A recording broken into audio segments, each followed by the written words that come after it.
जय हिंद, जय भारत, वंदे मातरम। साथियों, आप देख रहे हैं फौजी न्यूज 24।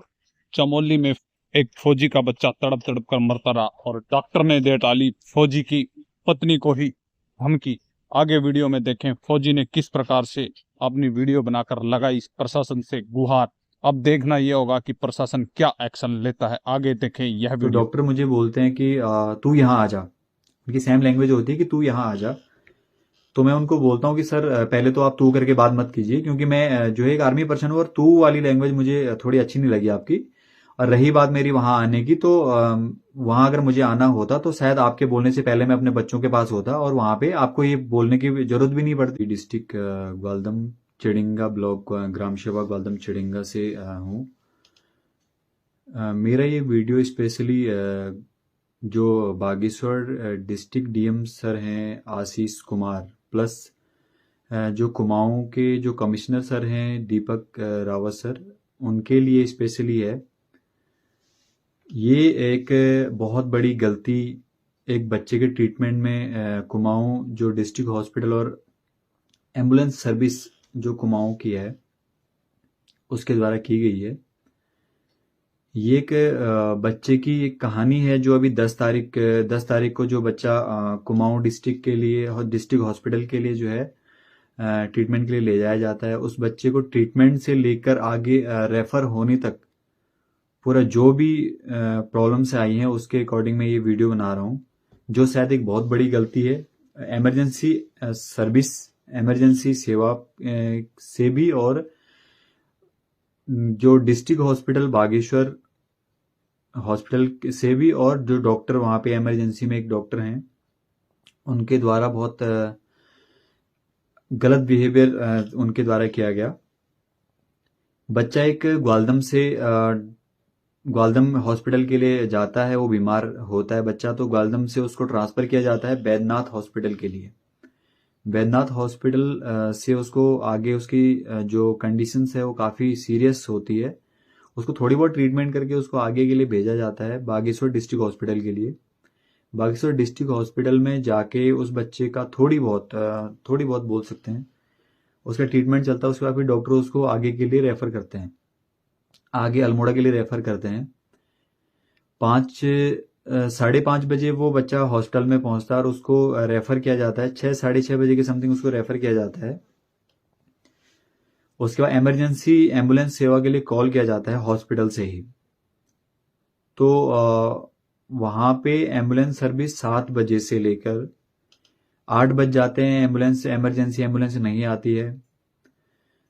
फिर मैं अपने एक्चुअली वो मेरा बच्चा मेरी वाइफ वहाँ पे परेशान होते हैं।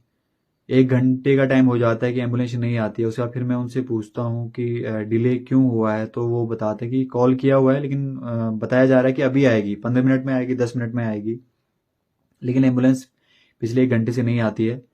फिर मैं अपने वाइफ से बोलता हूँ कि वहाँ पे जो डॉक्टर हैं कोई हैं वहाँ पे, तो उनसे एक बार बात करवाइए। तो वो बात कराते हैं। वहाँ पे डॉक्टर हैं, एक इमरजेंसी में बैठते हैं डॉक्टर भूपेंद्र खटियाल। स्पेशली उनसे बात होती है, मैं क्योंकि मैं ड्यूटी पे हूँ JNK में, तो मैं उनसे बात करता हूँ। मेरे पास ऑप्शन ही वही रहता है कि मैं उनसे एक बार बात करता हूँ कि मैं बोलता हूँ सर मेरा बच्चा वहाँ पे इमरजेंसी में आया हुआ है, उसकी काफ़ी सीरियस कंडीशन में है, वो 1 साल का बच्चा। उसको जो है आगे के लिए रेफर किया हुआ है, लेकिन एम्बुलेंस को कॉल किए हुए पिछले 1 घंटा हो गया, लेकिन एम्बुलेंस अभी तक वहाँ पे आई नहीं है। और एम्बुलेंस के द्वारा ये बताया जा रहा है कि अभी 10 मिनट में आएगी, 15 मिनट में आएगी, लेकिन 1 घंटे का टाइम हो गया, अभी तक एम्बुलेंस आई नहीं है। तो सर वहाँ पे बच्चे को आगे जाना है, या तो फिर आप एम्बुलेंस अगर वहाँ पे प्रोवाइड हो रही है तो वैसा बताइए, अगर नहीं हो रही है तो कोई बात नहीं, हम अपने पैसे से एम्बुलेंस करके हम लोग उसको जो है आगे के लिए ले जाते हैं। तो डॉक्टर का एक जो फर्स्ट तरीका होता है बात करने का कि भाई मैं एम्बुलेंस कराने के लिए नहीं हूँ यहाँ पे, मेरा काम नहीं है। ओके, वो आपका काम नहीं है। मैं उनसे बोलता हूँ ठीक है, अगर वहाँ पे एम्बुलेंस नहीं आ रहा तो आप मुझे बताइए कि आप जो है मैं अपने पैसे से एम्बुलेंस ले जाकर के पेशेंट, क्योंकि वो सीरियस कंडीशन में और उसको जो है मेडिसिन की जरूरत है, हो सकता है वो बच्चा वहाँ आगे जाने तक सर्वाइव नहीं कर पाएगा। तो डॉक्टर मुझे बोलते हैं कि तू यहाँ आ जा। उनकी सेम लैंग्वेज होती है कि तू यहाँ आ जा। तो मैं उनको बोलता हूँ कि सर पहले तो आप तू करके बात मत कीजिए, क्योंकि मैं जो है एक आर्मी पर्सन हूँ और तू वाली लैंग्वेज मुझे थोड़ी अच्छी नहीं लगी आपकी। और रही बात मेरी वहां आने की, तो वहां अगर मुझे आना होता तो शायद आपके बोलने से पहले मैं अपने बच्चों के पास होता, और वहां पे आपको ये बोलने की जरूरत भी नहीं पड़ती कि सर रिक्वेस्ट करने की जरूरत नहीं पड़ती, क्योंकि जो होता मैं अपने बच्चे के लिए खुद सोच लेता। इसीलिए आपसे रिक्वेस्ट कर रहा हूँ कि सर मेरे बच्चे के लिए जो वहाँ पे एम्बुलेंस है, एक तो सर जो 108 सर्विस है वो आई नहीं है, अगर प्राइवेट एम्बुलेंस होती तो ऐसे कर ले, जैसे भी हो सके मैं खुद से जो है, क्योंकि उसको जल्दी से जल्दी ट्रीटमेंट की जरूरत है। तो वो डॉक्टर मुझे बोलते हैं कि तू यहाँ आ जा। उनका एक बात करने का तरीका होता है कि तू यहाँ आ जा, और बस इतनी सी बातें होती हैं हमारी, उसके बाद ज़्यादा कुछ बात होती नहीं है, फिर फ़ोन कट जाता है। उसके बाद मैं अपनी वाइफ से पूछता हूँ, शायद क्योंकि उस टाइम पे मेरा फोकस जो था वो अपने बच्चे पे था, डॉक्टर पे मेरा फोकस था नहीं। तो अपनी वाइफ से मैं बाद में पूछता हूँ कि ये डॉक्टर क्या कर रहे थे, कोई बिजी थे क्या, हो सकता है कहीं बिजी हो, इमरजेंसी केस में बिजी हो, तो हो सकता है वही है ना, डिस्टर्ब हो रहा हो। तो मुझे वाइफ से पता चलता है कि ये जो है नर्स से बैठे हुए हैं कहीं रूम पे, तो उनके बीच में जो है मोबाइल चलाने में लगे हुए हैं, और इनका ध्यान जो है मोबाइल पे है, अपने एंजॉयमेंट पे जो भी है, अपने बातों पे है। तो ये सुन के बहुत गंदा लगता है इस चीज के लिए कि एक इमरजेंसी सर्विस, इमरजेंसी में एक बच्चा बाहर पे इंतजार, उसका परिवार इंतजार कर रहा है कि कब एम्बुलेंस आए, और डॉक्टर से जब बात होती है, डॉक्टर इस तरीके का बिहेव करते हैं, जो डॉक्टर भूपेंद्र खटियाल हैं। इस तरीके की उम्मीद शायद किसी को भी नहीं होगी, और मैं एक आर्मी पर्सन हूं, तो मैं तो ये एक्सेप्ट वैसे भी, इस तरीके की उम्मीद वैसे भी नहीं करता, क्योंकि मैं ये नहीं चाहूंगा कि मेरे पीछे मेरा परिवार कभी अगर प्रॉब्लम में रहे, और लोग जो है इस तरीके का कोई भी प्रशासनिक सेवा में जो भी लोग हैं, जो भी हम उम्मीद कर सकते हैं उनसे इमरजेंसी में खासकर, तो इस तरीके का अगर वो बिहेव करे तो अच्छा नहीं है। वो ये सुन के बहुत गंदा लगा, और मैं स्पेशली ये चीज जो बागेश्वर डिस्ट्रिक्ट डीएम सर हैं, आशीष सर, उनसे एक रिक्वेस्ट करना चाहूंगा, और जो कुमाऊं के जो कमिश्नर सर हैं, दीपक सर हैं, तो वो एक आइडल हैं वैसे, बहुत बड़े नाम से जाने जाते हैं, अभी बहुत अच्छे कामों के लिए वो अपने जाने जाते हैं। तो उनसे एक रिक्वेस्ट करना मैं चाहूंगा, अगर इसकी जगह पे अगर आपका बच्चा होता, अगर जैसे मेरे बच्चे की जगह पे आपका 1 साल का बच्चा होता, और आपको इमरजेंसी उसको ट्रीटमेंट की जरूरत होती है, और आप इमरजेंसी में कॉल करते, लेकिन आपको एम्बुलेंस मिलती नहीं पिछले 1 घंटे से, तो आप क्या करते, आप क्या कदम उठाते, आप क्या कार्रवाई की उम्मीद रखते हैं, और आप क्या कार्रवाई करते। तो सेम जो आप उस सिचुएशन में जो आप कार्रवाई करते हैं, तो उसी कार्रवाई की उम्मीद मैं भी आपसे करता हूं, और आपसे रिक्वेस्ट करता हूं कि इस जो बहुत बड़ी गलती जो हुई है, जो एम्बुलेंस सर्विस से हुई है, प्लस में जो डॉक्टर स्टाफ वहां पे है, क्योंकि मैं उम्मीद करता हूं कि ऐसी कंडीशन में सबसे पहले जो इमरजेंसी सर्विस है, जिस मरीज को, जिस भी इमरजेंसी पेशेंट को सबसे पहले मेडिसिन की जरूरत होती है, जहां उसको जाना चाहिए, वहां जाने के लिए डॉक्टर प्लस हॉस्पिटल की ये रिस्पॉन्सिबिलिटी बनती है कि हम जैसे करके उसको जल्दी से जल्दी उस बंदे की, उस इंसान की जिंदगी बचाएं। लेकिन वहां पे डिस्ट्रिक्ट हॉस्पिटल बागेश्वर में क्या हुआ, ऐसा तो हुआ नहीं कुछ भी।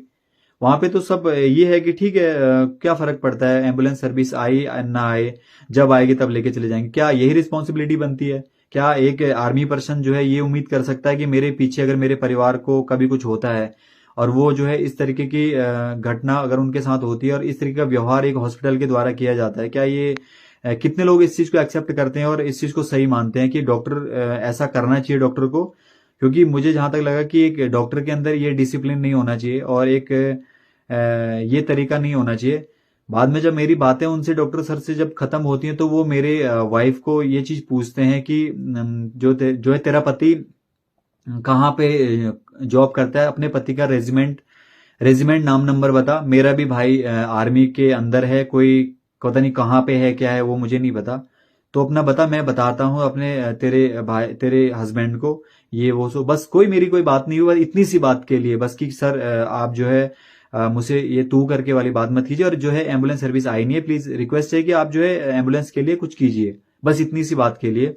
उसके बाद उन डॉक्टर को थोड़ी भी शर्म नहीं आती है कि मैं एक उस माँ से बात कर रहा हूँ जो अपने बच्चे के ट्रीटमेंट के लिए जो है, इमरजेंसी के लिए जो है एम्बुलेंस का इंतजार कर रही है, और वो अंदर से कितनी दुखी हो सकती है, और वो उस माँ से ये पूछ रही कि तेरा पति क्या करता है, अपने पति का नाम नंबर बता, रेजिमेंट बता।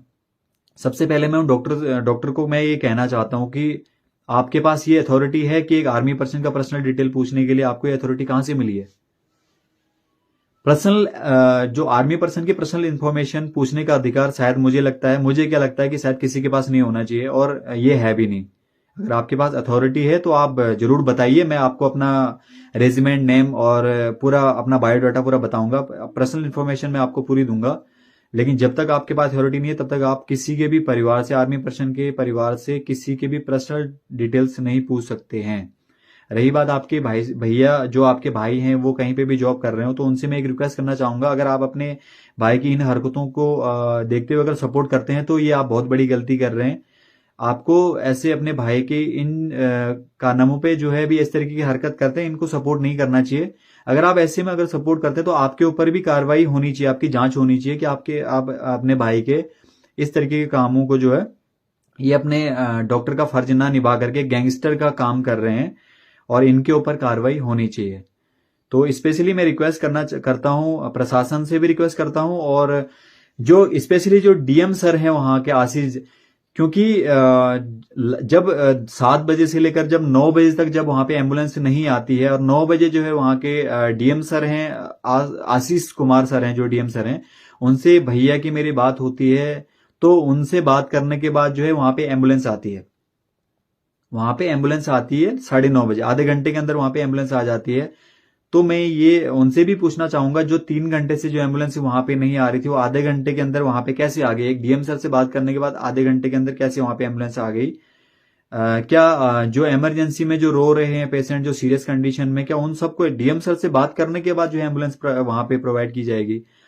क्या ये एक सही काम है वहां पे? क्या इस चीज को कितने लोग सही मानते हैं और कितने लोग इस चीज के खिलाफ बोलते हैं, वो तो आगे पता चलेगा। लेकिन ये मैं तो इतना चाहूंगा कि ये बहुत गलत है, ये जो है एक बहुत लापरवाही है और बहुत गंदा, इसको मैं बिहेव बोल सकता हूँ हॉस्पिटल के द्वारा। और वो बच्चा जो है अल्मोड़ा, जब उसको 9:30 बजे अल्मोड़ा ले जाया गया, 9:30 बजे अल्मोड़ा ले जाने के बाद उसको वहां से भी आगे ट्रांसफर किया गया हल्द्वानी के लिए। हल्द्वानी जाने के बाद वो बच्चा दूसरे दिन डेथ कर जाता है। क्या ये इमरजेंसी स्टाफ जो है उस बच्चे के परिवार को, यानी कि मेरे परिवार को, वो बच्चा लाके दे सकते हैं? क्या ये उस बच्चे के लिए कुछ नहीं कर सकते? क्योंकि ये जो है बहुत बड़ी, अगर ये उस चीज को अगर टाइम से, अगर उस पेशेंट के लिए, उस बच्चे के लिए अगर टाइम से अगर 2 घंटे पहले, 3 घंटे पहले अगर आ जाते, अगर ये लापरवाही नहीं करते, तो शायद वो बच्चा बच सकता था। क्योंकि वो बच्चा सीरियस कंडीशन में 3 घंटे डिले हो गया, जिसको टाइम से मेडिसिन नहीं मिली, और वो वहां से भी आगे, अल्मोड़ा से भी आगे के लिए ट्रांसफर हुआ। क्या मैं कुमाऊं कमिश्नर सर हैं, क्या आपसे सर क्या यही उम्मीद कर सकता हूं, और कि आपके होते हुए आपके नीचे जो कुमाऊं डिस्ट्रिक्ट में, कुमाऊं मंडल में जो है, क्या ये सही काम हो रहा है? वैसे आपके होते हुए मैं इस चीज की उम्मीद नहीं कर सकता, क्योंकि मैंने आपको एक आइडल की तरह देखा है, आपको जो है एक डिसिप्लिन की तरह देखा है, कि आप जो अपना काम जो करते हैं एक बहुत अच्छे तरीके से करते हैं, और जो शायद नए यूथ हैं वो आपको देख के बहुत सारी चीजें सीखते हैं। और मैं आपके होते हुए इस तरीके की घटना की उम्मीद मैं नहीं कर सकता, और एक आर्मी पर्सन तो बिल्कुल भी नहीं कर सकता। क्योंकि एक इमरजेंसी क्या होती है, एक आर्मी पर्सन से ज्यादा शायद सिविलियन शायद नहीं जानता है, क्योंकि आर्मी पर्सन बखूबी जानता है कि इमरजेंसी में क्या करना चाहिए और क्या नहीं करना चाहिए, और कैसे एक्शन करना चाहिए।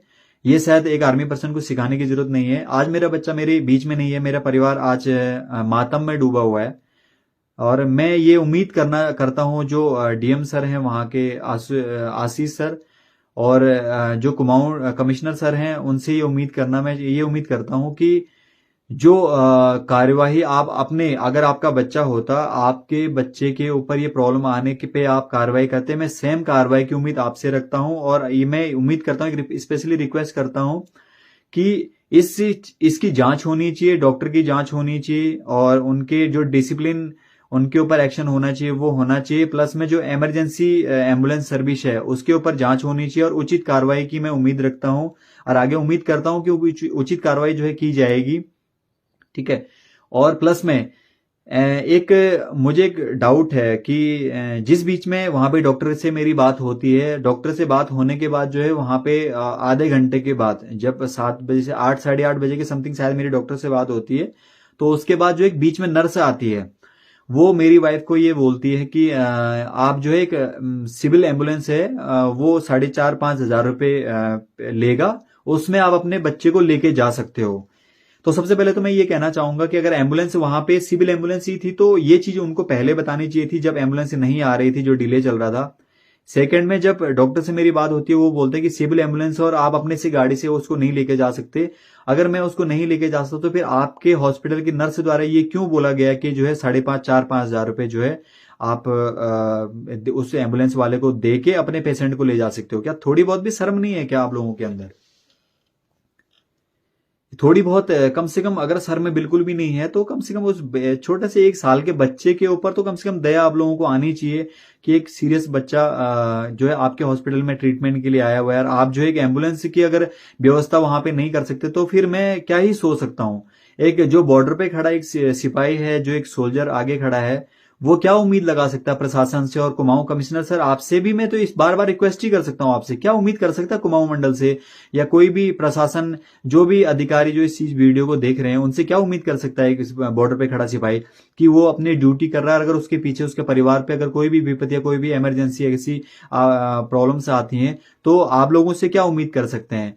कुछ उम्मीद अगर कर सकते हैं तो यही उम्मीद कर सकते हैं, घटना जो हो गई वो तो हो गई है, लेकिन एक उचित कार्रवाई की मैं उम्मीद कर सकता हूं आपसे। बाकी और मेरा बच्चा जो गया है वो तो खैर वापस आने वाला नहीं है, और उसको कोई वापस लेके भी नहीं आ सकता, ना उस चीज की कोई पूर्ति कर सकता, ना मेरे परिवार को कोई जो है आंसू पोंछने के लिए आ सकता। बस एक उम्मीद ये कर सकता है कि आइंदा इस चीज की घटना किसी पेरेंट्स के ऊपर ना हो, कि कोई पेशेंट जो है इमरजेंसी में इस तरीके से ना मरे, चाहे उसको मेडिसिन की जरूरत हो, चाहे कोई भी इमरजेंसी में एक इमरजेंसी की तरह ट्रीट करना चाहिए, क्योंकि इमरजेंसी बहुत अलग सिचुएशन होती है। और इमरजेंसी में शायद, जहां तक मुझे पता है, अगर मैं खाना भी खा रहा हूं ना तो उस खाने को आधे से मुझे छोड़ के इमरजेंसी, जिस चीज की इमरजेंसी के लिए मुझे वहां पे रखा गया, जिस चीज की मुझे ड्यूटी दी गई है, वो मेरा फर्ज बनता है कि उस काम को मैं कंप्लीट करूं। उसके बाद हो सकता है कि आपका एक आधा घंटा पहले वहां पे पहुंचना जो है किसी की जान बचा सकता है।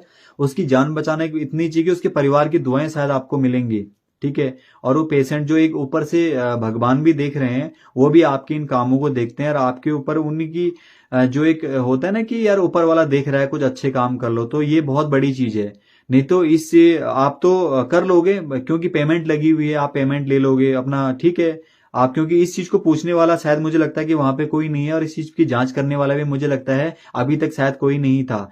अगर इस चीज की अगर जांच अगर होती, अगर इस चीज पे कोई नजर रखने वाले होते, तो वहां पे शायद ये ऐसी घटना होती ही नहीं। क्योंकि जहां पे काम सटीक और उस चीज की जांच अगर बराबर अगर हो रही है वहां पे, तो इस चीज की मैं उम्मीद ही नहीं कर सकता कि वहां पे ये चीज हो रही हो। शायद इस चीज की जानकारी वहां पे डीएम सर के पास नहीं होगी, और जो कुमाऊं कमिश्नर सर है उनके पास इसकी कोई जानकारी नहीं होगी कि ये इस तरीके का काम भी जो है हॉस्पिटल में और इमरजेंसी सर्विसेज द्वारा किया जा रहा है। तो ये चीज बहुत, एक बोल सकते हैं कि कोई सोच नहीं सकता एक इमरजेंसी केस में जो है एक पेशेंट, जो एक छोटा सा बच्चा हो और उस तरीके की उसके साथ घटना घटती हो, और वो पेशेंट जो है आगे जाके उस पेशेंट की डेथ हो जाती है, और डॉक्टर को कोई फर्क नहीं पड़ता, हॉस्पिटल को कोई फर्क नहीं पड़ता। इमरजेंसी सर्विसेज में जो है बात करने के बाद जो है वहां पे टाल मटोल किया जाता है कि इमरजेंसी सर्विसेज में जो ड्राइवर आ रहा था वो बीच में उसकी तबीयत खराब हो गई थी, उसके परिवार की तबीयत खराब हो गई थी। ओके, तबीयत खराब हो सकती है, इमरजेंसी सर्विसेज कहीं भी हो सकती है, तो ये बेवकूफ क्यों बनाया गया वहां पे कि अभी 10 मिनट में पहुंच रही है, 15 मिनट में पहुंच रही है? अगर वहां पे डॉक्टर जो वाहन चालक है उसकी अगर तबीयत खराब हो गई थी, उसके परिवार में अगर कोई प्रॉब्लम आ गई थी, तो वहां पे दूसरा ड्राइवर क्यों नहीं वहां पे उपलब्ध था? दूसरा ड्राइवर उपलब्ध होना चाहिए था। और एक एम्बुलेंस को आने में 3.5 घंटे का समय, मतलब बहुत बड़ी घटना है। बहुत बहुत सोचने वाली बात है कि एक एम्बुलेंस को आने में 3.5 घंटे लग जाते हैं। और ऐसा नहीं है कि वहां पे हॉस्टल के आगे एम्बुलेंस खड़ी नहीं है, वहां पे 2-3 एम्बुलेंस तब भी खड़ी थी, लेकिन वो एम्बुलेंस खाली एक डेमो टाइप खड़ी थी, जैसे एक डेमो दिखाने के लिए होता है ना, विजिट होती है वहां पे, विजिट के लिए जो उस डेमो को, उस ढांचे को खड़ा किया जाता है। क्योंकि मेरे लिए और मेरे बच्चे के लिए शायद वो एक डेमो ही था, क्योंकि वो मेरे बच्चे के ट्रीटमेंट में काम नहीं आया और इमरजेंसी में काम नहीं आया। तो मैं एक स्पेशली रिक्वेस्ट करता हूं, जो बस स्पेशली रिक्वेस्ट सिर्फ मैं 2 लोगों से करता हूं, बाकियों से मैं कुछ नहीं कहना चाहूंगा। स्पेशली रिक्वेस्ट फिर 2 लोगों से मेरी फिर से विनती है। एक तो जो बागेश्वर डिस्ट्रिक्ट डीएम सर हैं उनसे, और सेकंड में जो कुमाऊं कमिश्नर सर हैं दीपक रावत सर, उनसे स्पेशली रिक्वेस्ट है। और मैं ये पब्लिक से मैं एक रिक्वेस्ट ये करना चाहूंगा, ये वीडियो जो है उन तक जरूर पहुंचनी चाहिए, और उनसे मैं यही मांग करना चाहता हूँ कि इस चीज की जांच हो और उचित इस पे कार्रवाई की मैं उम्मीद रखता हूं, ताकि आइंदा इस तरीके की घटना किसी के साथ दोबारा ना हो, और कोई भी पेशेंट कोई भी इमरजेंसी में किसी का परिवार ना रोए, और जो है किसी भी पेशेंट को बिना मेडिसिन के और टाइम पे ट्रीटमेंट नहीं मिलने की वजह से किसी की डेथ ना हो। धन्यवाद और थैंक यू। मैं उम्मीद करता हूं इस चीज के लिए कि उचित कार्रवाई होगी, और अगर इस चीज पे कुछ भी अगर मुझे आगे ऐसे लगता है तो मैं दोबारा से फिर इस चीज पे मैं वीडियो बनाऊंगा, क्योंकि मैं एक उम्मीद करता हूं कि इस चीज की जांच हो। थैंक यू, धन्यवाद।